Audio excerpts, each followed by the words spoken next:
Welcome back mga katambalan, mga hot topic and issue. Pag-usapan natin. Update po tayo kay Barbie Fortesa na kung saan nga po ay pinapalabas na ang Kontrabida Academy sa Netflix na talaga namang paganda yung mga episode na mapapanood nga po sa Kontrabida Academy na kung saan ay talagang nakakakilig ang tambalan nila ni Jameson ng mga episode ng Kontrabida Academy. At sa isa pang post nga po ito si Barbie, makikita naman na nasa sasakyan itong si Barbie habang tawan-tawa nga po.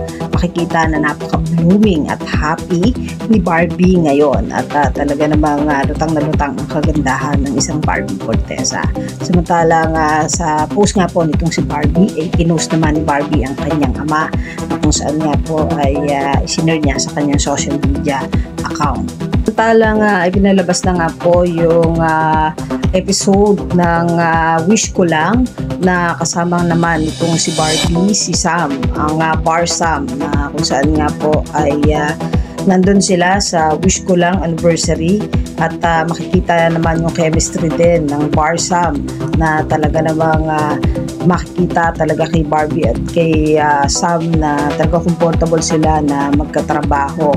Tatandaan nga na magkasama ito si Barbie at Sam sa Beauty Empire na pinapalabas nga po sa GMA Prime. At yung itsura nga nitong si Barbie doon sa Wish Ko Lang na kung saan ipinagkukumpara kung ano nga yung mas bagay kay Barbie. Yan po yung mga update natin ngayon kay Barbie. Kayo mga katambalan, ano ang masasabi nyo? Comment lang sa comment section at pag-usapan natin. Yan ang mga hot topic and issue dito lamang sa Tambalang JK.